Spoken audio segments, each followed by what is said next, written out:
Hello, Redwall Survivor. Welcome back to another episode of Foxpenmanship. Today, Nara and I are going to continue doing our reviews of the top 30 applications for Mossflower Odyssey 5, Heaven Sent. We're going to be talking about the Brigands, the Assassins, and the always entertaining Wildcard today. Antonia St. Myra is the first of the Brigands.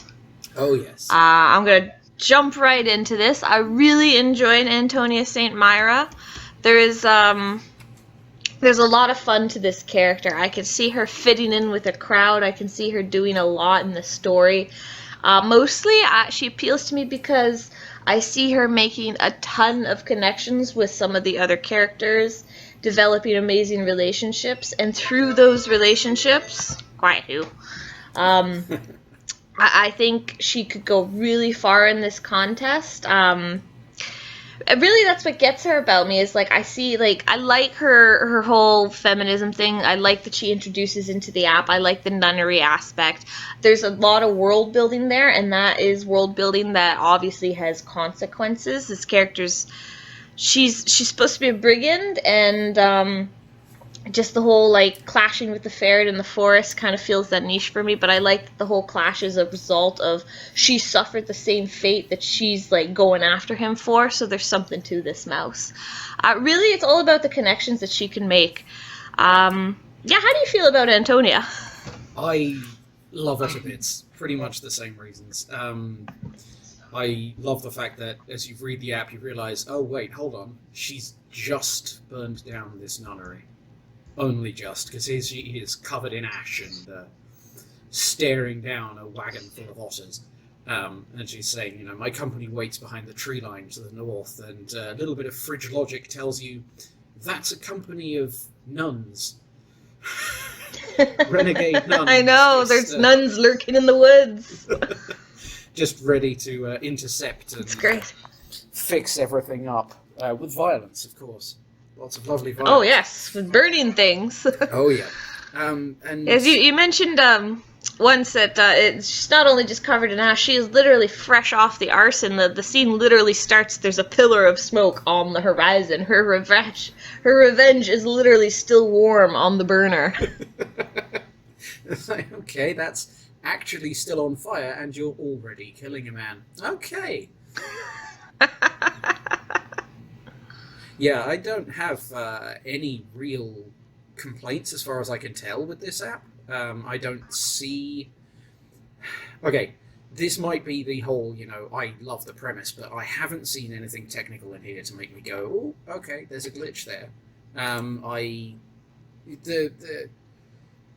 We raised this point in the last recording. The dialogue can get a bit Princess Bride at points, but let's be honest, this app is all the more fun for it. It's an awfully good little ride. I enjoy the fact that, this is brigandry, not necessarily for the sake of stuff. This is revenge. This is, an ideological commitment of, straight up murder. Heck yeah. Yeah, and she's taking revenge for a friend. I mean, I have to assume that Philippa Havisham is with the nuns in the tree line, so this must be quite something for her.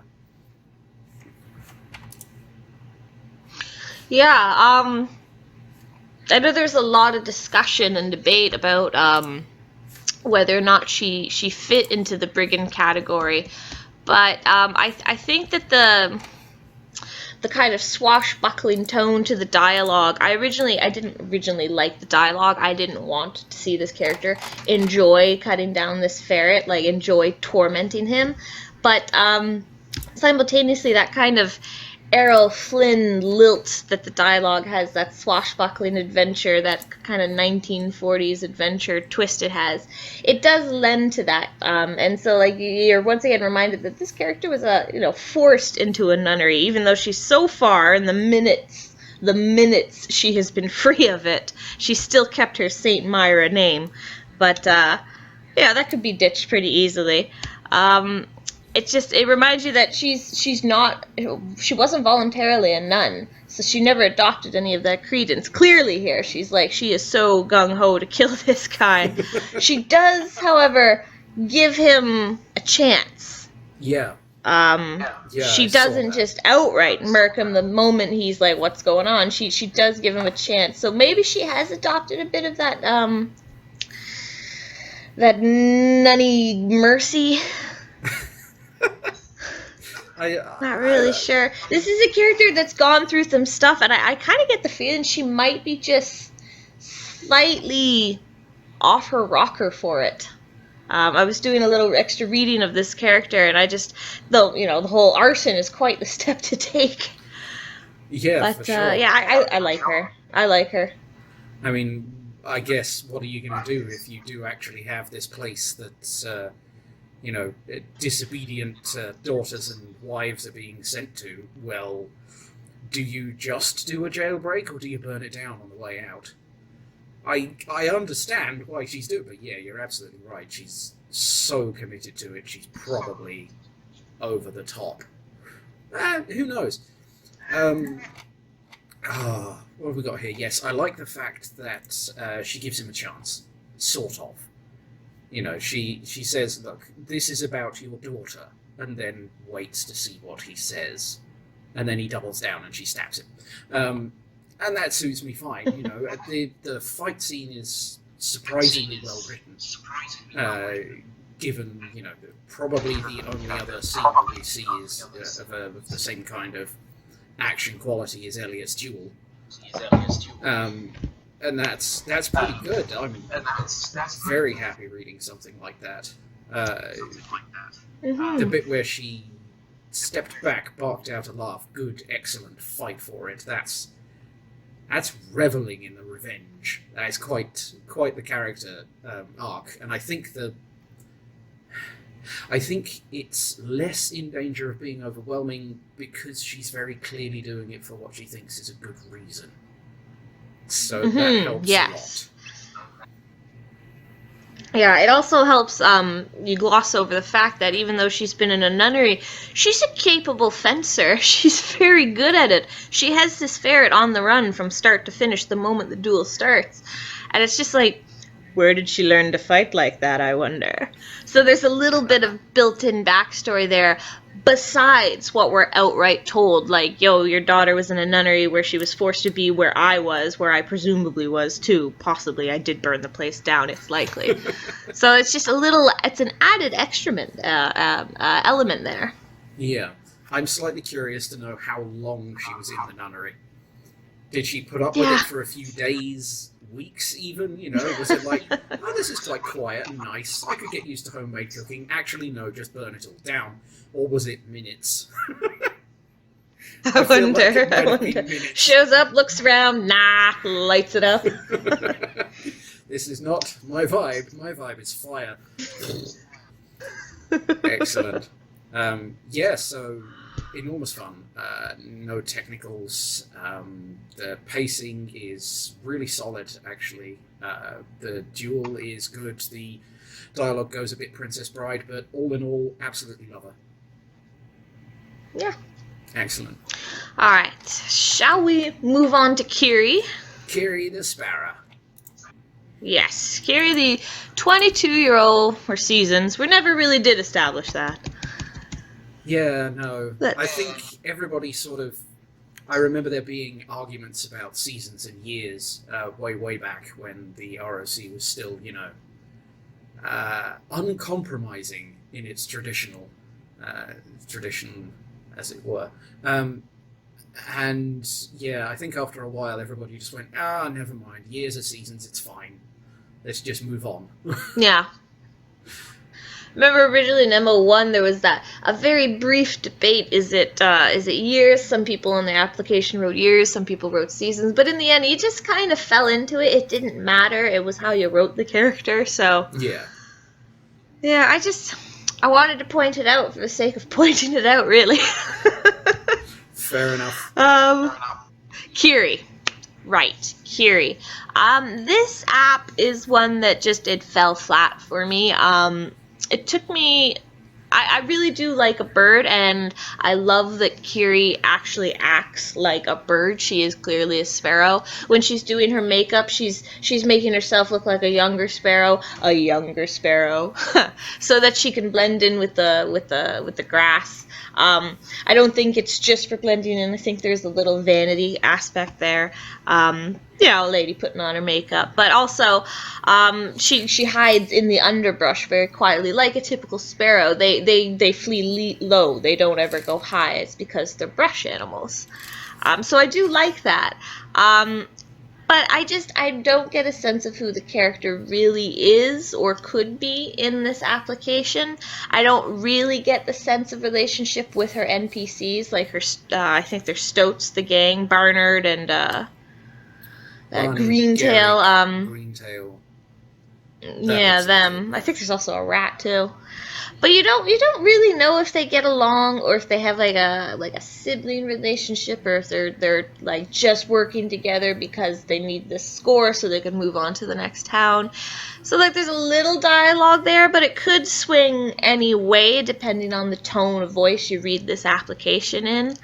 I also there's nothing to me that stands out in this application. Everything seems to go very easily, even though the vermin are they outnumber the otter guard, but it's only by, I believe, like 1 or 2 beasts. And if you read Redwall, you know that the woodlanders aren't really going to back down just because they're outnumbered. And otters are big, heavy beasts too. They're not going to be too scared of some smaller land version of themselves. So this app to me didn't quite feel. It felt like it was trying to be Redwall, but it didn't quite hit the mark. It was, it just didn't do it for me. There's nothing remarkable, and there's nothing that particularly stands out. It is technically sound, though. I don't believe there was any awkward sentences. You did mention something in the old recording, but I'll let you get into that. Yeah, this app, it's underwhelming compared to its competition. That seems fair to me. Last time around we talked about how there's an awful lot of preparation time in this app. You're probably looking at 350 words of just getting ready to do this bit of brigandry. Where that could have been used to show, there's clearly meant to be some tension in the waiting. Waiting was the hardest part. The gang changing their ambush spot each time, there's meant to be more tension there, I think. But all of that word count went on the prep. And there was this other odd little thing where there's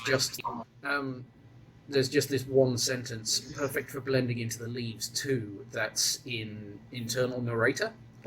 And then everything else in the app. It was only a bit jarring because I would have expected an internal narrator to come back with another observation later on, to be a component of the narration rather than just a single, there you go, I'm providing you a tiny bit of motive from inside my head for the purpose of variety, I think.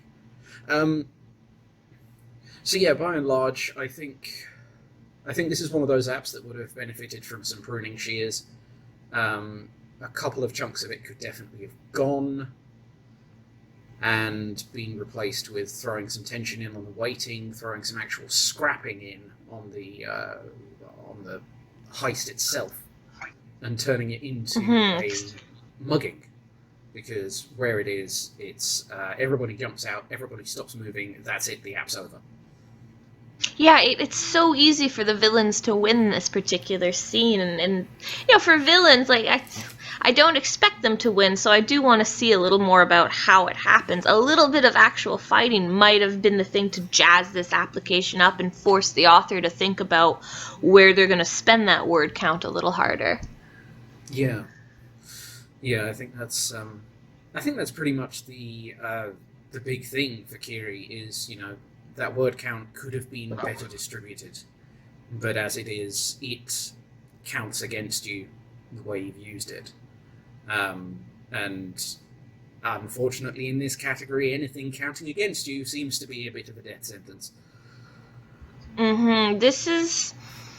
This category has, Antonia St. Myra, I know we have lost a little in the old recording there. There was some shenanigans abound, but I really do enjoy this character. So like when you have a reviewer who is already attached, you have, and it's you're the top 30. There should be like a level of quality and expectation here. And Kiri does meet it. It is good writing. It is solid writing. It's just the competition is so hard. There is nothing in this application that marks it above the others. You lose it just as you lose Kiri in the grasses. Ooh, very good. I like that. But yeah, I'm clever sometimes. Nicely done. Okay, yeah, I think that's probably it, really, isn't it? Yeah. Did we have any other points on Kiri? I think last time around, I'm pretty sure I talked myself around in a circle about her and just ended up making the points that we've just made, so no worries. Yeah, we're efficient now. Yeah. I think we're good to move on to Smooths, the weasel in his 30s. Oh, yeah. Good old Smooth. Yeah. Just drag that O out for as long as possible. Yeah, it's I like some of the names. Smooths I never saw coming, but I really enjoy it. You mentioned the other day that vermin have very literal names, and Smooths, even though it doesn't sound vermin-y, it is so typical of a weasel to have a name like that. I really do like it. It really is, yeah. It's like, what should we name these weasels after? Well, you've got Smooths, you've got Mudpaw, you've got, no, Scumsnout was a rat, I think. But, you know, all of these very odd mononyms. So, yeah. Yeah, points for that, definitely. Yeah, so, my opinion on Smooths, he's fresh off a job. So, this is one of those applications where you don't see any actual categorying around. There's no brigandry to be had. But you do learn about Smooths himself, which is fine. You don't need to know his full capabilities as a brigand. But he's very, very loyal, and he's dedicated and tenacious. And I say dedicated, and I definitely say loyal, because no matter how bad off he and Mooley, his buddy, get, he keeps trying to drag Mooley with him. He keeps trying to haul him along. So there's definitely some loyalty to the friendship there. Maybe they're brothers or something, like blood brothers, like not real brothers, but they've been through so much that like they consider themselves brothers. You don't know what's gone on to make them so loyal, but you know for a fact Smooth is loyal. He keeps trying. And then even after Mooley finally succumbs to his injuries, Smooth is still there saying like, okay, I'm going to take your body out of this place and I'm actually going to find you somewhere nice and peaceful, like to lay you to rest and everything. So his moral compass is a lot softer than your stereotypical vermin weasels. And I really do like Smooth is speaking virtually to himself for most of the app. Mooley's too far gone to really do anything more than gurgle. But I like that dialogue. I like how it's definitely, it's smooth. It goes with the character. It suits him really nicely. I love the term mucker. You don't hear that enough in these competitions, so that always gets a few brownie points just because it's one of those fun words you get to say. Excellent. Yeah, I like... There's a false bottom to this application that negates some predictability. You do, like, the moment you start reading this, you know someone's either died or gonna die. And you know it's Mooley because he's the one who's injured. But Mooley at one point, he psychs you out. He doesn't quite die, even though the writing leads you to believe, this is the point where he's dead. Turn around. No, wait, he's not quite dead yet. But then he dies later, which is also satisfying for the reader because, there it is. That's what I was looking for. That's what I expected. Go me. It's a solid app. It's a lot of fun. The character Smooth, I think, would do okay. Yeah. So that's a couple of the points we made last time around. Definitely, this whole this thing where you've got that little bit of foreshadowing right at the beginning, which tells you, well, somebody's going to die. And, you know, you and I we scope out the app slightly differently, because for me, that bit of foreshadowing there kind of spoils the build up to Muli's eventual passing, because he does die, and it's not a surprise. You mentioned the false bottoms of the app. I think I don't know. I kind of didn't parse it as it went along. I just thought, oh, okay, he's gotten even worse and even worse, and now he's gone. Okay. I mean, that's fine. Smooth's writing it's pretty good. There's some lovely tone in here. There are some nice descriptions, actually catching, describing how Muli is getting worse over time. That's done really, really well. I'm really impressed by that. What I didn't see, and I think perhaps it does just rely on, it relies on the reader parsing it purely through the dialogue, through the spoken words. What I didn't really see was Smooth's emotions as the app progressed. So to me, I can parse this in a lot of different ways. I could see him being a bit desperate to try and keep his friend alive. He's like, okay, I know he's badly wounded, but if I start now and I do not stop, maybe I can get him to help. Or I can see him going, oh, he's dead. Well, I at least need to be a good friend for him until he does finally pass. And I don't know, because it's an app, that ambiguity hurts it a bit for me. But equally, it could be said to be a good thing. Yeah.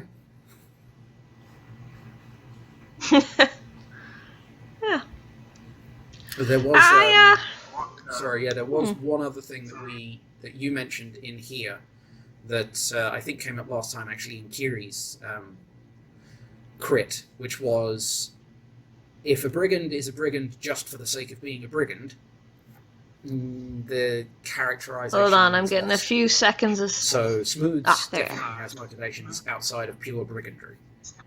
He's probably either part of a mercenary group, or it was just him and Muli all along, making a slightly underhand living off vulnerable trade carts and stuff.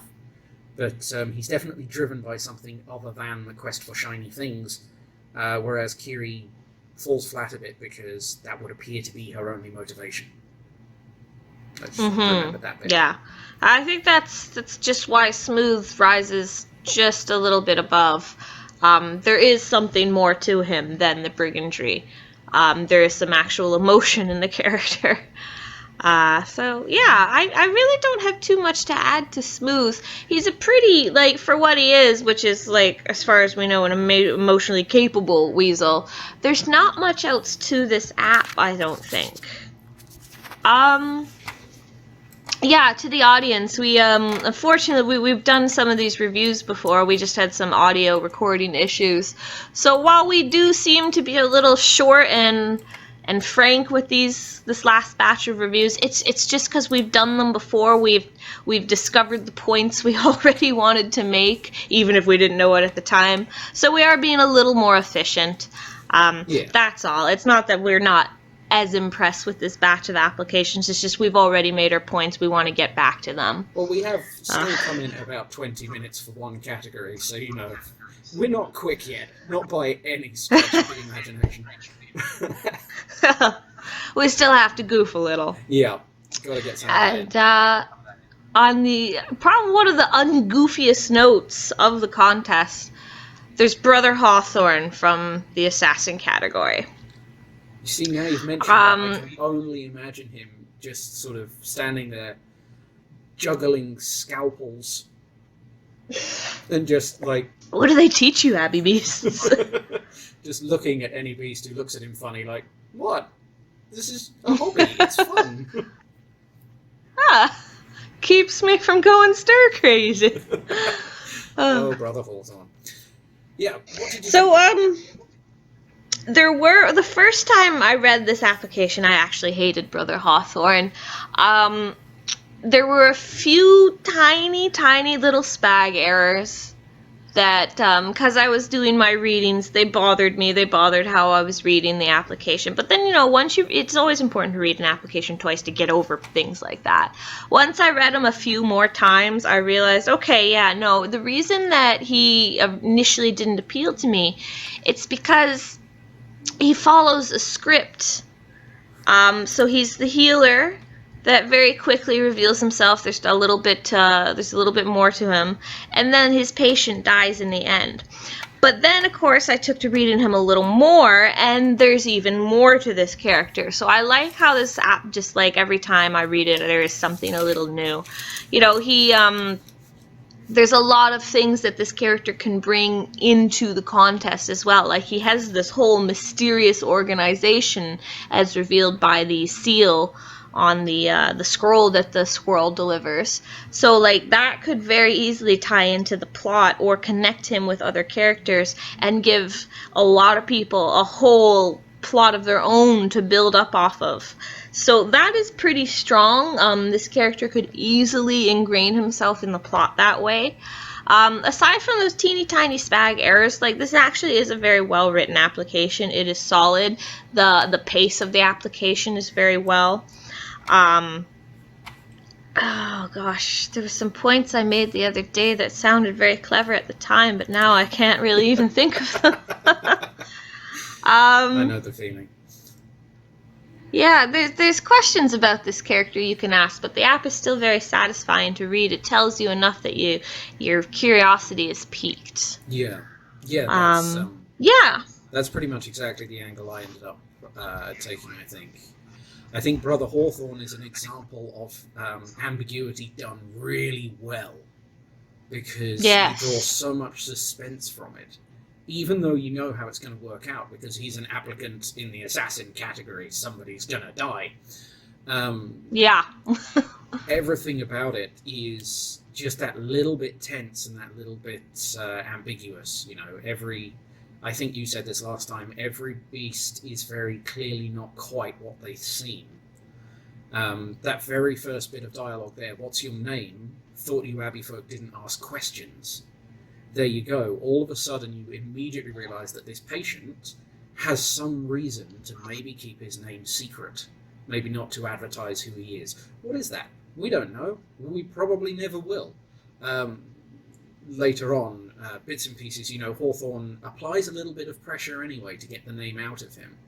And having to apply that pressure and being willing to do it, again, that's a bit of ambiguously phrased conflict that works really well. And it carries on throughout. There's little bits and pieces where, I think you mentioned this squirrel shows up and then absolutely legs it the instant Brother Hawthorne's taken the letter. Because the squirrel's terrified. Why scared? Who knows? No idea. What's this blood-red seal? Cracked skull, iris of a giant eye. Again, who knows? Yes, there you go. That was one of the things we ended up on. Either it's a shadowy assassin's guild of some sort, or it's just Elspeth Van Riften mocking up hit contracts and sending them out for funsies. I would so read that story. Absolutely. She's just like, okay, these were the 5 people I couldn't bribe. Let's write some letters to Brother Hawthorne. Oh. But yeah, we'll get to Antonia to burn the evidence, of course. Oh, absolutely. Yeah, burn everything. Just team arson. Team arson all the way. Team arson. Excellent. So that's really my note for Hawthorne. Very strongly written. The ambiguity is done really well, and this is the only instance, I think, in the entire top 30 where ambiguity is used successfully as part of the app. Well, not ambiguity, sorry, suspense. Suspense is used really well, and suspense through a lack of information is used really well here. In almost every other app that does use ambiguity, at least one point counts kind of against them. I'm thinking of... I can't really remember. Sheercrest. There was definitely a little too much ambiguity in Sheercrest, at least for my liking. There's ambiguity in a couple of others that doesn't quite work as well, but I can't really remember them off the top of my head. Anyway, yeah, that's my point. Hawthorne, excellent bit of writing and pretty much unique in tone, so I like him a lot. Yeah, and just to add on to my point about the whole this could bring a lot to the story. This character can swing one of two ways for an extreme character arc. It could be a redemption arc, or it could be an even further fall from grace. This character has the potential to be a villain on par with Sylar, I believe, was the dormouse. Oh, that, yes. And bear in mind, yeah. Sylar's an absolute monster, but Hawthorne is very clearly a complete psychopath. Under the guise of professional. Yeah, exactly. So, I could see this character becoming a strong villainous presence, but also simultaneously, I could see this character having this 180 redemption arc and really laying on, the regret and trying to, the redemption part, right? So, yeah, this character could be very, very key to the contest. They could make themselves important very easily, I think, and that's why it's such a strong application. Yeah, I'd say that's broadly speaking about right. I'm a very character-driven reader, so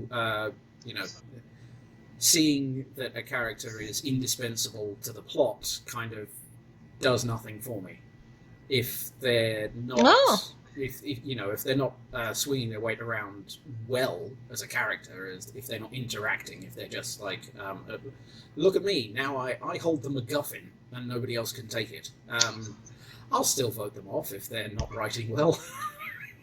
I'll just straight in the bin.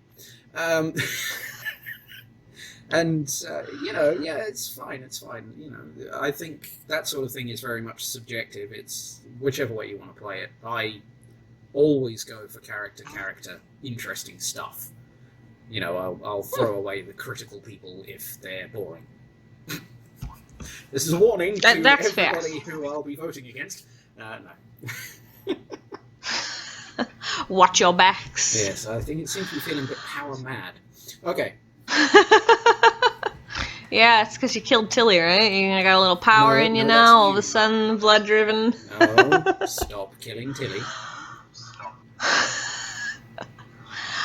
Shall we move on to Robin Merriweather? I've pretty much said everything I could think of about Hawthorne. Yeah, definitely.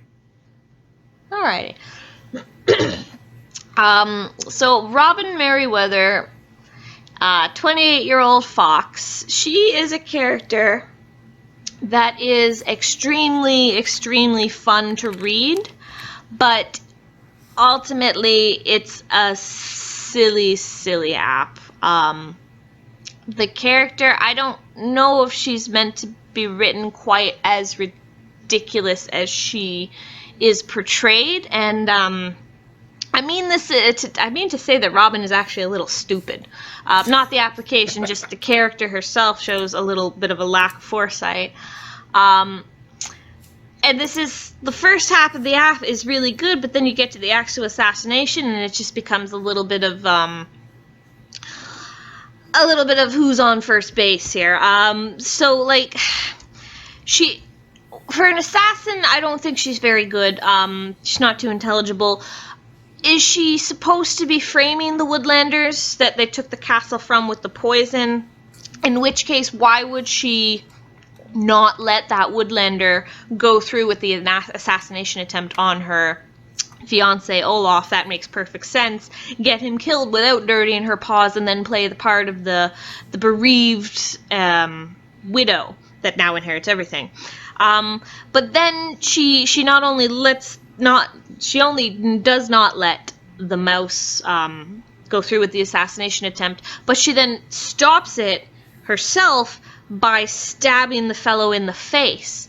With the dagger that she was going to use to stab Olaf in front of everyone. It's a terrible plan. It makes no sense. She's 28 years old, and she's an assassin. I assume that she's probably killed before, but I get the sense that just from this application, she's she shouldn't be nearly as confident as she is, because this plan was never going to work. Yeah, I think I'd agree. So that it just, it spoils the app, the foolishness. It's a really fun read. It's hilarious. The turn of phrase, died from a sudden case of being stabbed in the face. That is one of the best lines out of any of the top 30 apps.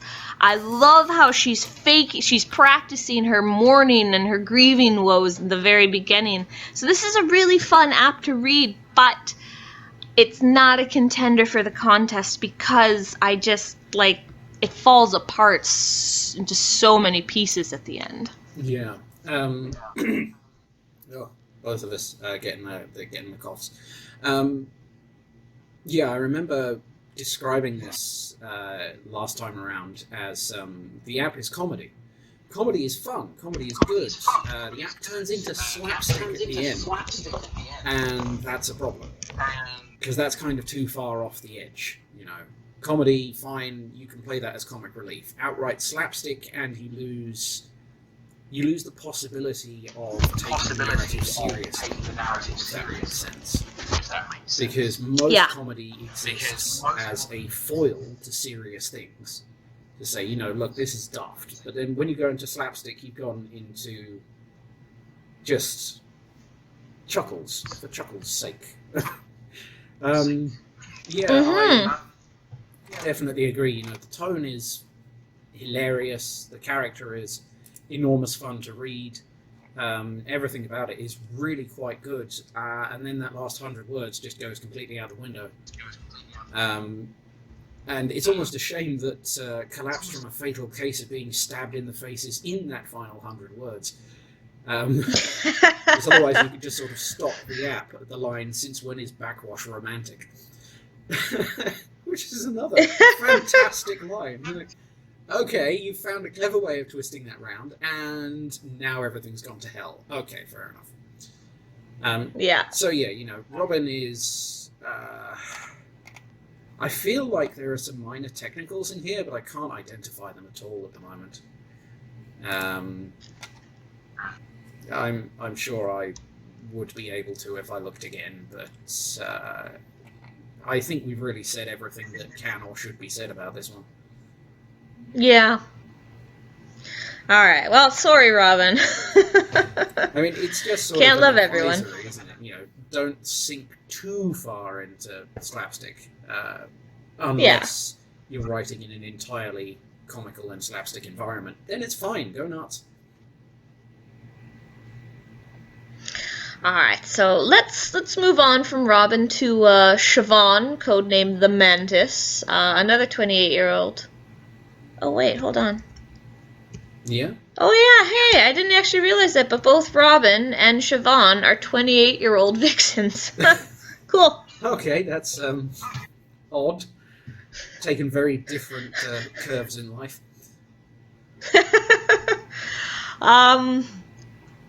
So yeah, this app is another one that I really like. I do apologize for if I've ever mentioned Arwith's name incorrectly. I wasn't sure if it was Welsh or a Redwall name. I've been recently informed it's Welsh, and I'm just not pronouncing it right at all. So my apologies. But aside from that, that's the one time where I didn't know how to spell. I like the app. I like that I like the victim, Arwith. I like that her responses to abuse are realistic. Yeah. You know, when are you gonna leave him? I can't. He'd finally kill me. You know, he did enough. He almost did though, and like I don't know what to do though. And then Siobhan's like, well, I have the answer. It's this. Yes. So he's gonna fall ill with a sudden case of being stabbed in the face. Excellent. That's going around. Yeah, you said that last time, and I tried to interpret it as a threat, didn't I? I was like, wait, are you telling me I'm going to get stabbed in the face? That's right. Yeah. Little misunderstanding. I don't stab, I chop. Yes, with the axes and the chainsaws and the death. Oh, yes. This character, I also recall last time we were discussing her, we interpreted the ending a little differently.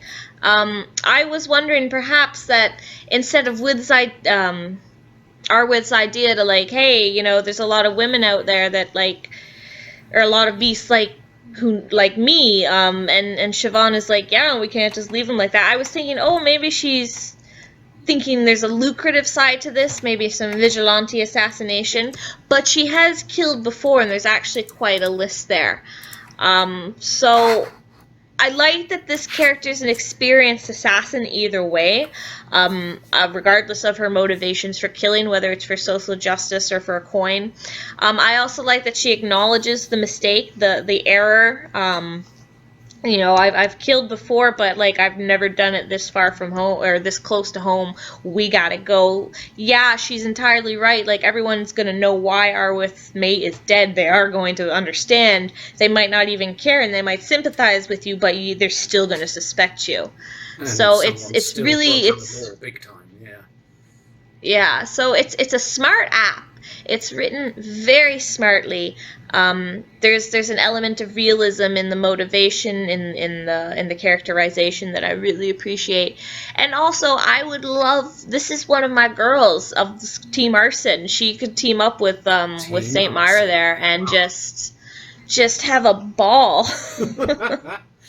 And this is where we murder people and burn things down. It's our favorite place. Yeah, that's fair. I would love to see these girls together. I could see Siobhan doing the same as Saint Myra and just making those connections that'll really open her up for being important to the plot. Yeah, absolutely. Yeah, I mean, I adore this app. I have noticed something that a technical. We've seen one before. Last time it happened, you had an existential crisis when you realized that you hadn't seen it until I pointed it out. Oh no, and now I've seen it just as you're saying it. Oh no! Yep, the numeral... No! I'm very sorry. But there it is, right before that list of names, most of which are pronounceable, some of which I had to guess on the fly. Oh no, that's not even the one I'm looking at. Oh, okay. Uh-oh. You've got a digit 9 anyway. What's the one you're looking at? A digit 4. Oh, there's a digit 4 right as well. after 10th has been written out. The vixen pulled her friend along the road. He's my 10th. I've been doing this for 4 seasons now. Oh, twice. Oh, not twice. Oh, no. Oh, no. Oh, no. I mean... And 10th is written out. That's what's getting me. Yeah. So, why is one a word and the other a digit? What? I mean, isn't the rule of thumb bad timing. And we've already reviewed this app, and I didn't see it at all. I didn't see any of that. Yeah. Well, I missed the 4, and we both missed the 9, and you missed the 6 back in... I can't remember who it was. So, yeah, we both have shame. Shame on both our houses.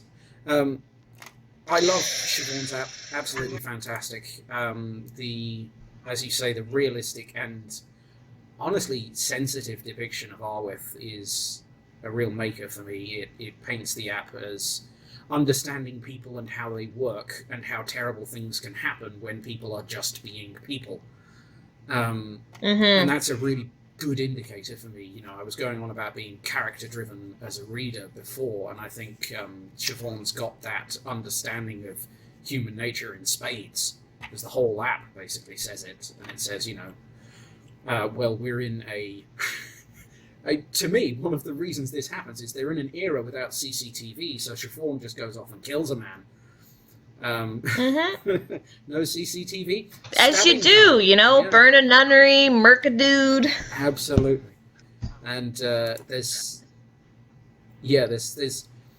that question where you said you think she's looking at it from a lucrative perspective. I remember my assumption was that she's a contract killer up until this point, because this is the point where she sees her friend's dilemma and goes, "This is too much. I have the tools to solve this permanently. I'm going to do it.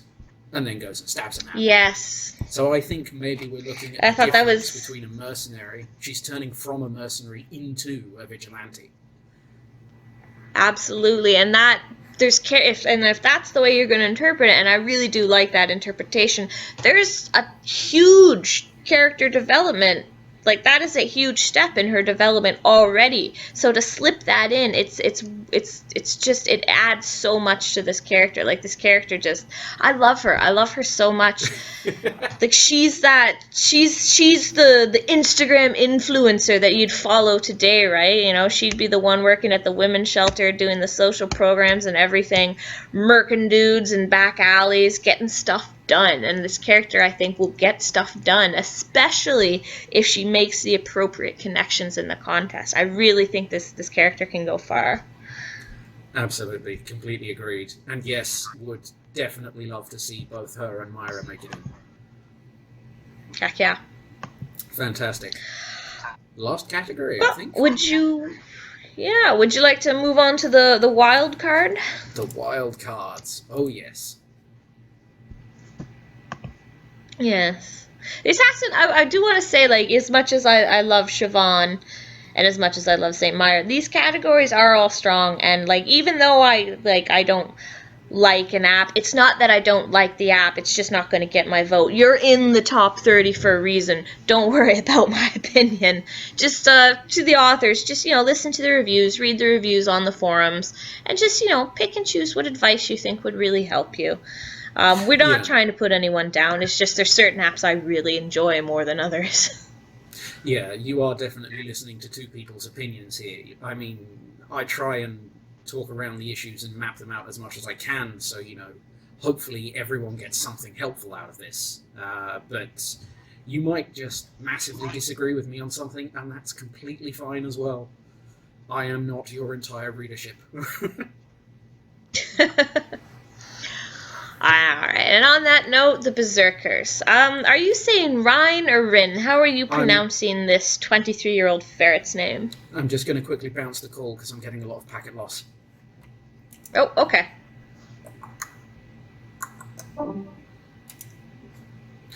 There we go. Sorry about that. So I was pronouncing her Rin. Rin, okay. That's how I'm saying it. Excellent. Good, she can spell already. We're off to a good start. So this character, I read this app a certain way, and I know from the other day you read this app a certain way. I don't believe she's going to berserk in the app, even though she does flip out. The world becomes crimson. She trashes her house. Just based on her dialogue with, what's his name? Zali. Yeah. I just, and her age too, this plays against her, whether or not it was intentional.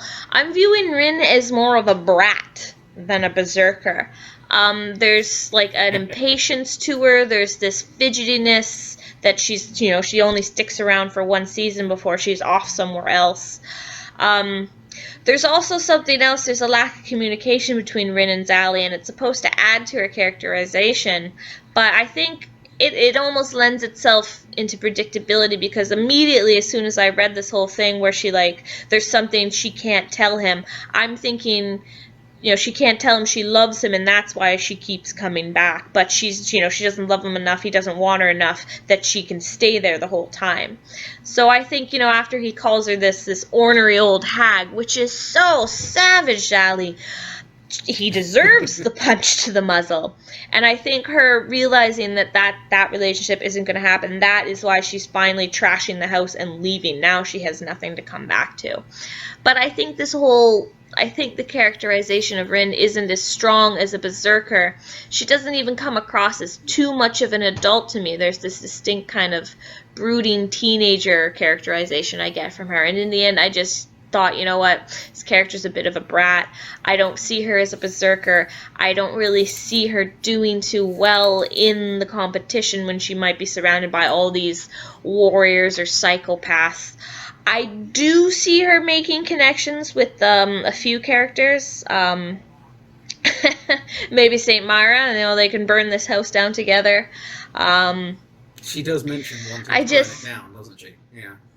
Yeah, at the very end there. If she had a match, well, unfortunately, Saint Myra took the pack, so um, I just, this application to me, the character isn't there. It's not what they were meant to be, I don't think. Or at least if they are, I don't want to read about a brat in the middle of a conflict.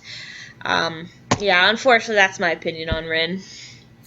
Yeah, I can see where a lot of that comes from. I mean, my only real divergence is that I kind of accept this as a very edge case of Berserk. So I can read this and go, okay, yeah, I can see what you're saying. You know, this person is losing their rag hard enough to commit quite a lot of property damage and enact actual violence on someone. You know, and by today's standards, yeah, that's totally unacceptable and very, very criminal. And definitely represents big anger management issues. Now, the flip side of that is that, well, really, a berserker is somebody who goes into a combat trance of some kind and just goes absolutely ape. And that's not really what Rin's doing. So I can completely see where you're coming from as well, saying this is just a tantrum. So, yeah, I think it was a risk to try to play for this very, very edge case of Berserker, and I think it's probably fallen a bit too flat to get a chance. And I do think that is cemented by the not so much characterization going on here. You know, there is some obvious impulsivity. She's gone off in every other compass direction so far. She's going south now. Okay, fine. She keeps coming back. Fine. Yes, you know, the bit of me that's read an awful lot of, cheap books assumes that Rin and Zali are at least somewhat in love with each other, but have absolutely no ability to communicate this at all. And that inability to communicate, that turning from frustration straight into tantrum with no possibility of growth, I think that's what terminates the character's chances. You know, for me, that is what sets Rin down and says, okay, probably not this one. That being said, you know, there is scope to play this. There was definitely scope to make this bring this character into the running. You did need more, and this is where I'm going to go slightly meta and sideways. You probably needed more normal activity. So a little bit more that grounds Rin and grounds Zali and says, right, this is where they live. Rin is here for a bit. Just, you know, she's stopped back and now she's kicking off again, and, you know, there's an ornament that she just looks at and flings onto a cushion or something because she doesn't want to take it with her. She doesn't want to be reminded of something or other. You could have definitely bolstered the app with more details like that rather than this, this fairly stock dialogue.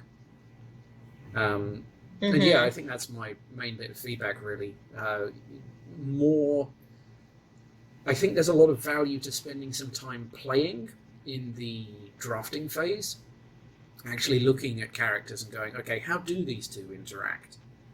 Or looking at a character and saying, why are they actually here? Why do they care so much about this place? And so on and so on.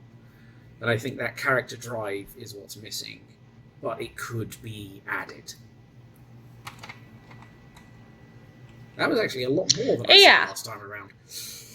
Fair enough. Let's see now.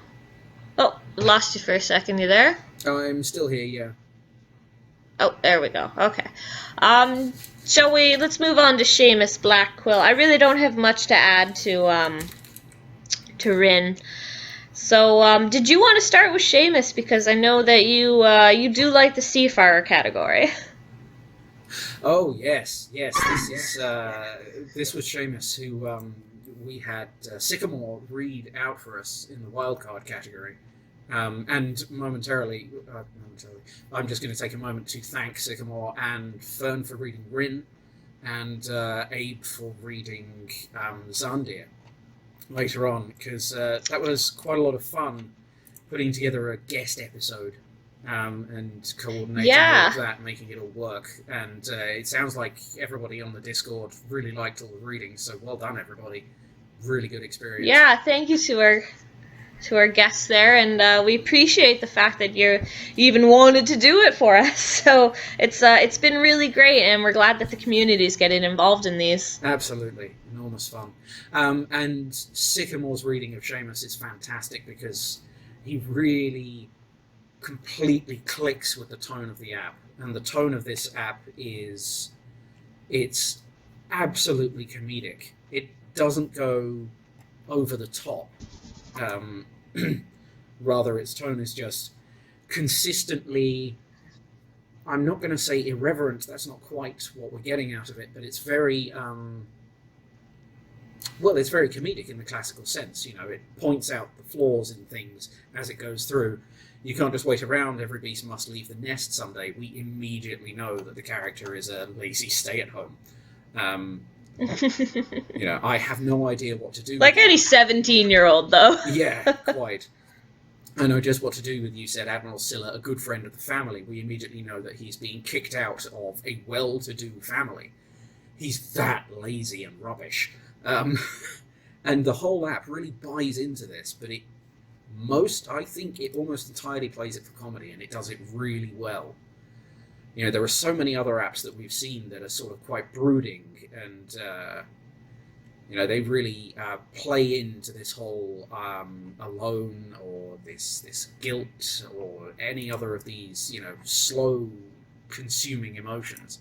And Seamus is just the entire app essentially goes from I feel seasick all the time, I hate this, which is not the same as I feel guilty all the time.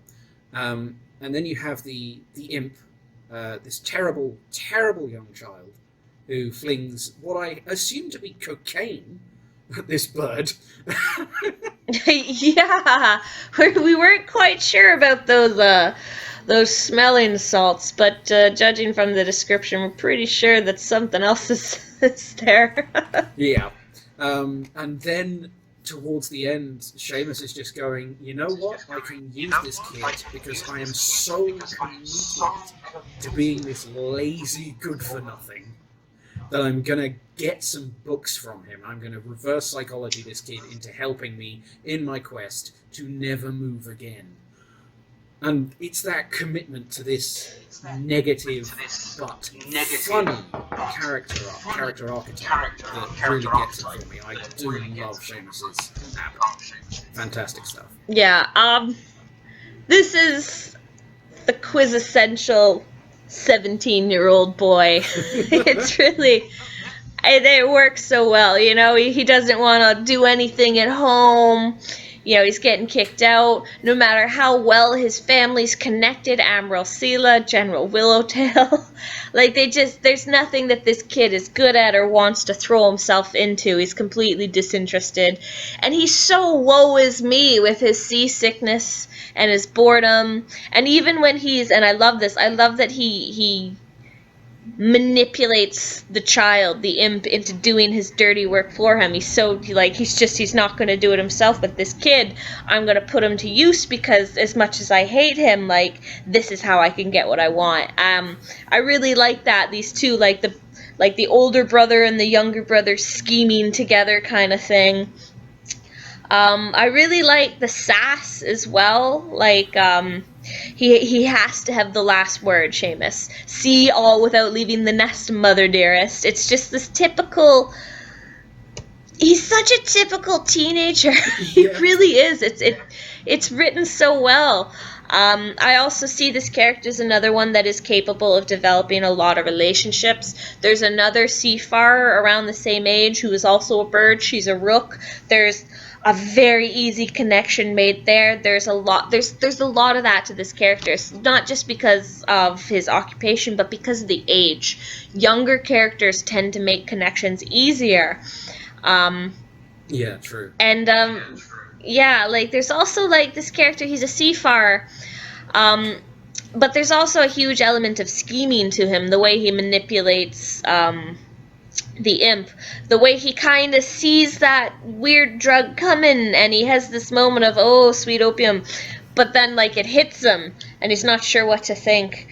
Yeah, that line, I'm looking at it now, and I have this horrible feeling that it's a pastiche from David Copperfield. I think it's Copperfield. It might be some other Charles Dickens book, but yeah, I'm pretty sure that's a literary reference right there. I just couldn't tell you which one. But yeah, it's such fun, and yeah, that's really all I've got for it, I think. I didn't see anything, and there's a big positive there. I didn't see anything technically wrong anywhere. The whole thing was just carried out. It's this wonderful thing of buying into, with complete seriousness and full effort, something absolutely absurd. And when it's pulled off well, it's, A, it's a high-risk gap, but B, when it lands perfectly. Yeah, because he's a bird. This one, it does land perfectly. It is just, it's a ride. It's a fun ride from start to finish. This character is consistent the entire way through. I do like it. The books of magic enough to let fatty old me fly to the heavens, like appealing to the fact that the kid's better than him, trying to manipulate him that way. This character, I feel, I mentioned this the other day, so I am going to bring it up now. Because of the schemerness, even though he's a seafarer, he could easily switch categories, and I don't want to see him do that, especially as a bird. He could literally just fly off and never look at water again. So if this character, Seamus Blackwell, if you get in, I do want to see you do something with the seafarer aspect of your character. You entered that category for a reason, and I'm sure it just wasn't for, like, a setting for your application. But that is pretty much it. It's a very solid app, and I can see it going far. Oh, you cut out good and hard right there. Never mind. Okay, so I think... Oh, I'm here now. I think that means we're probably moving on to Xandir. Yes, Xandir Fire Sage. Pine Marten, 26-year-old male. This application is another one of the applications like Brother Hawthorne, where the character comes with his own plot device, the burden. And so I can see him slipping into the plot and bringing that with him, and kind of ingraining aspects of him and his character throughout the plot, making him important. I see him developing a relationship with Mackay, or at least like that's his easy way into the competition. The mysticism of the burden and the whole importance of seers throughout the plot. It's a well-written app. I like it. There's particular descriptors in there that really make this character connect with you. His relationship with his grandmother is very important. At one point she goes to smack him and he grabs her paw but holds it as gently as he can. So he's a Pine Marten, but he's very righteous. He's guarding something, and he loves his grandma.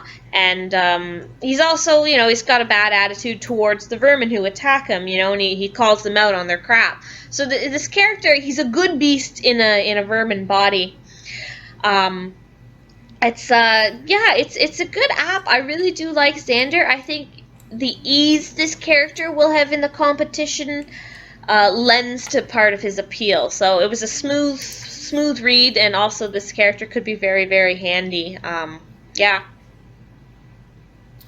Yeah, so this is one of those apps that we conflict on a little bit. So this first bit, there's some lovely characterization and there's some odd stuff going on there. And then past a certain point, the dialogue does go, for me, very, very 1990s D&D campaign. You come for that which is not yours, and you die. Okay, yeah, I mean, for me that belongs back in the 90s, but I can live with it. I can live with it, I promise. But this, I think, is also an artifact of, what we were saying before, where I'm character-driven. If you make yourself essential to the plot, but your character doesn't gel with me, I will still vote you off. And I feel like Xandir is a set-piece writer. There are some lovely bits in there, I do agree. I like the little interactions with his grandma. There's still quite a lot of D&D campaign about that as well. How will the rooted ones recognize the sentinel if you do not carry the mark? Like, I need to put the mark on your face again because that's what rituals demand. They're like, okay, yes, the rituals with painted marks on the face. I mean, I get it, but again, we're still talking D&D campaign. I mean, yeah, technically, the technicals are good. The tone of the app is just a tone that I don't like. That's it for me. That's why I'm not going to be. I won't vote for Xandir, but it's not out of any sense of punishment. This tone just does not catch me at all. That's really where I sit with him. Yeah. I think one of the desperately needs updating, but again, that's me. Yeah, it's very Redwall. Yeah, for sure. Yeah. We mentioned this yesterday. The vermin speak like actual Redwall vermin, and then of course once you get to where the grandmother and him are having their interactions, they're now speaking a lot more intelligibly. It's more beautiful, the interaction. So there is a definite favoritism element to the app there.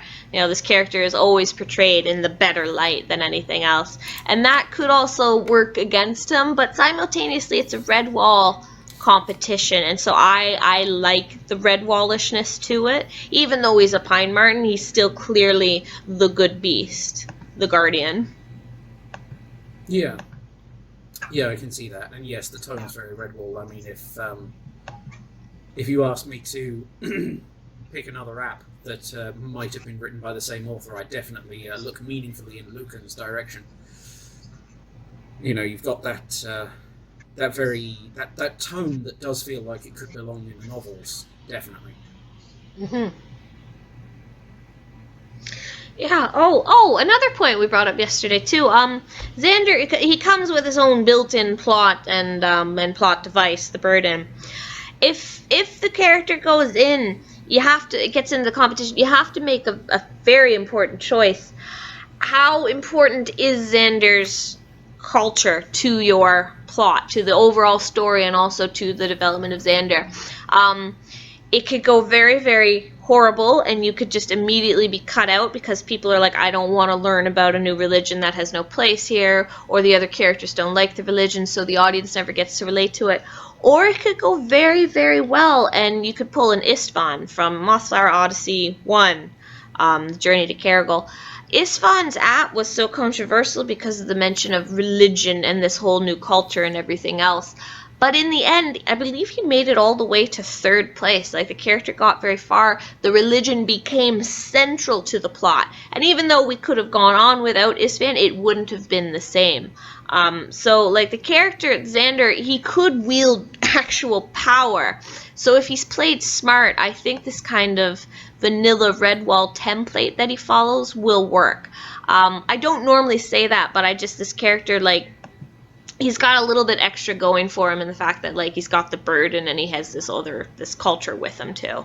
So it's an interesting application. I think people are either going to love it or hate it. I think that's broadly speaking it, isn't it? A little bit, yeah. I mean, hello, we're the microcosm of that right now.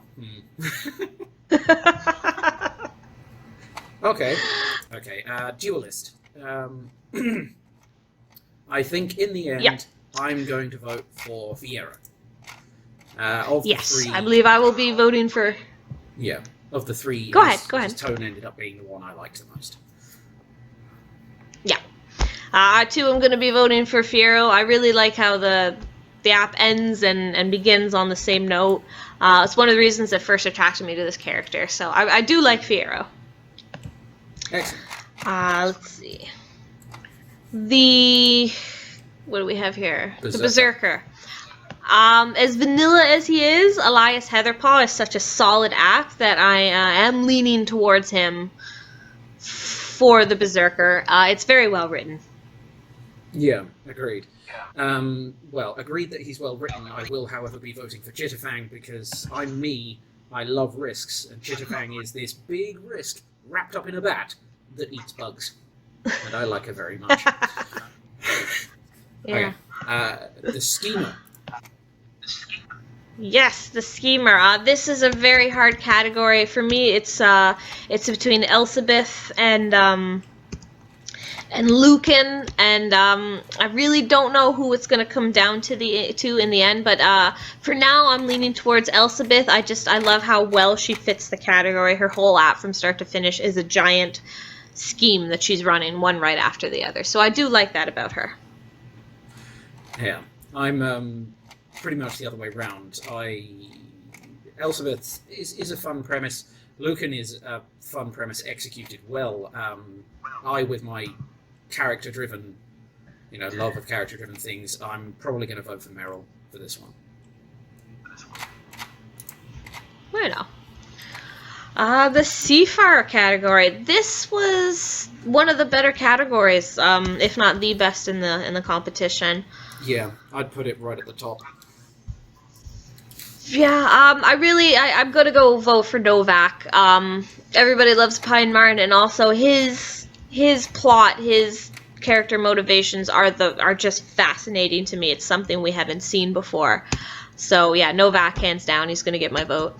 Yeah, I think I agree. Novak got that emotional engagement thing in a little bit more heavily than the other two, and he's got some lovely turns of phrase. Cool. The Hunter. QQ. Everybody loves Bird. Voting for your fellow air quotes bird. Okay. Hell yeah, man, he's an eagle. Beautiful. Honestly, though, this cat, if the old one gets in, I'm not going to regret anything. It honestly is just a coin toss between old one and QQ is just happening to win because I love the whole he thinks he's an eagle thing.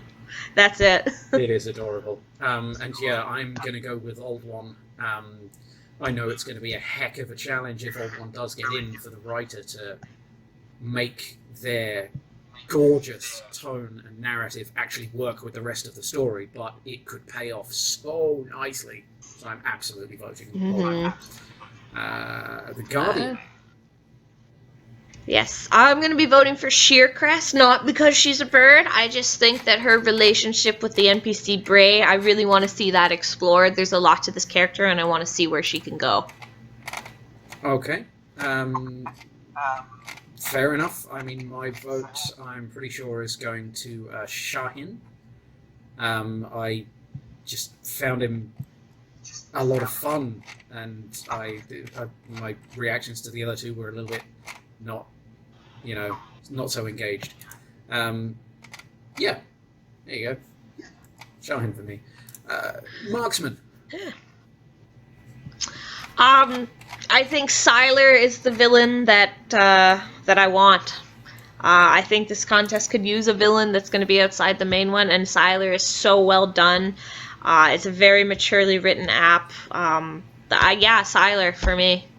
Yeah, I mean, I get Sylar's love to hate him factor. I, however, will be voting for Unger, just because I absolutely love this slightly comical banter. The dialogue is absolutely perfect, and the sentiment in it as well is just caught so well that for me, technically Sylar and Unger are on a par, which means I'm voting for Unger because I like it better.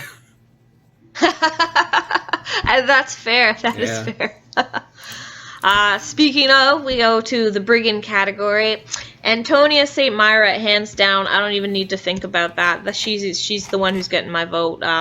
Team Arson. Team Arson. Yeah, completely agreed.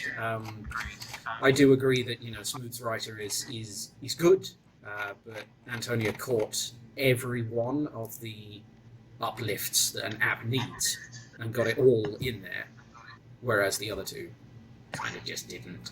So, yep, Antonia for me. Assassins.